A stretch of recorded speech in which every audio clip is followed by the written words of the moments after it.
Selamat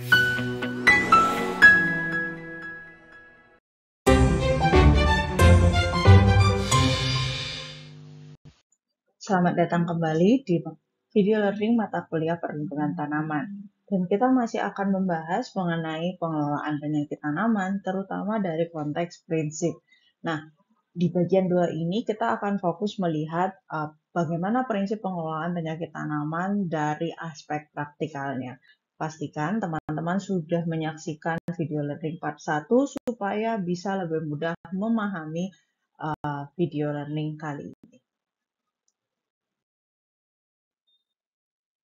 Jika kita membahas pengelolaan penyakit tanaman, maka sebelum kita melakukan pengelolaan, kita harus paham terlebih dahulu apa sebenarnya yang menjadi penyebab datangnya penyakit pada tanaman.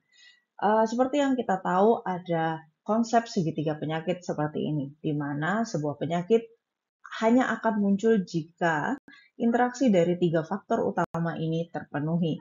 Yang pertama adalah patogen, kemudian ada tanaman inang, dan ada kondisi lingkungan. Oleh karena itu, jika kita mau melakukan pengendalian terhadap penyakit tanaman, maka yang bisa kita lakukan adalah melakukan blokir pada salah satu dari ketiga faktor utama dalam segitiga penyakit tanaman ini.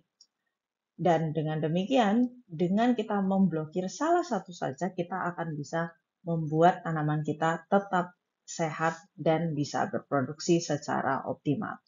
Bagaimana cara melakukan pemblokiran tersebut? Kalau kita ingin patogennya tidak bisa mengganggu, kita harus hambat siklus hidup patogennya. Atau kita bisa juga membuat tanaman inang menjadi lebih kuat supaya tidak mudah terinfeksi oleh penyakit. Dan kondisi lingkungan harus kita pastikan jangan sampai mendukung untuk pertumbuhan patogen, tapi kita buat lebih kondusif sehingga lebih mendukung kepada pertumbuhan tanaman. Nah, bagaimana jika kita kemudian melihat lebih dalam dari segi korelasi antara tadi pendekatan pengelolaan penyakit tanaman dengan siklus hidup penyakit? Jika kita membuat lingkungan di pertanaman menjadi lebih kondusif, lebih sehat bagi tanaman budidaya, maka kita bisa menghambat proses survival menuju inoculation.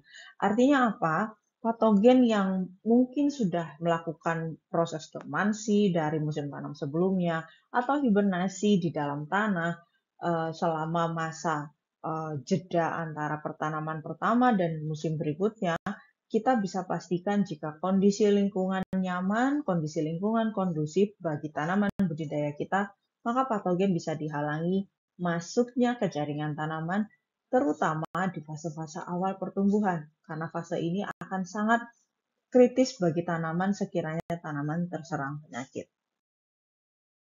Bagaimana dengan pendekatan yang kedua, ketika kita berusaha untuk membuat tanaman budidaya jadi lebih kuat?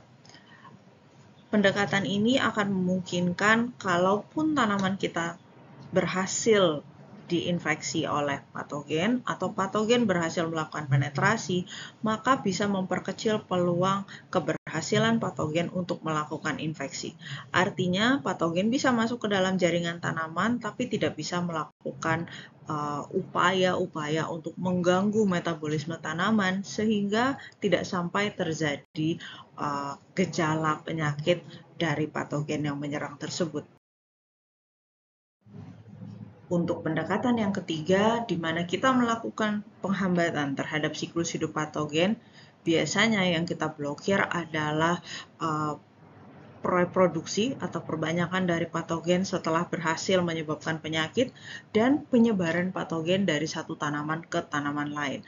Nah, jika kita melihat secara lebih dalam lagi, ketiga pendekatan ini sebenarnya sudah bisa kita lihat perbedaannya, bahwa pendekatan 1 dan 2 itu lebih ke arah pendekatan yang bersifat preventif. Artinya kita tidak perlu melakukan upaya ini ketika tanaman sudah terserang, tapi kita bisa melakukan sejak awal ya, di saat tanaman baru mulai tanam atau menjelang tanam atau bahkan selama masa pertumbuhan tanaman. Artinya bersifat lebih banyak untuk mencegah terjadinya penyakit.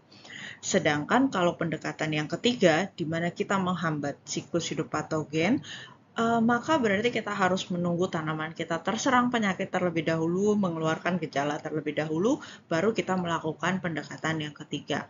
Nah, di sini memperlihatkan bahwa ada baiknya pengelolaan penyakit tanaman itu dilakukan secara preventif, tidak hanya fokus kepada aspek kuratifnya, sehingga kita bisa meminimalisir resiko kehilangan hasil di akhir-akhir masa tanam dari tanaman budidaya kita. Dan harapannya kalau kita sudah mencegah terjadinya penyakit sejak awal-awal, maka kalaupun terjadi penyakit itu tetap datang, tapi keparahannya tidak sampai membuat kita mengalami kerugian yang besar dari aktivitas budidaya tanaman yang kita lakukan.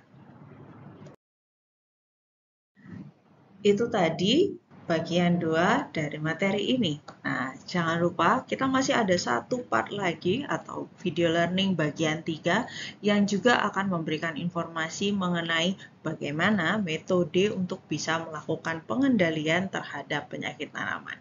Sampai ketemu di video learning part 3. Wabillahi taufik wal hidayah. Wassalamualaikum warahmatullahi wabarakatuh.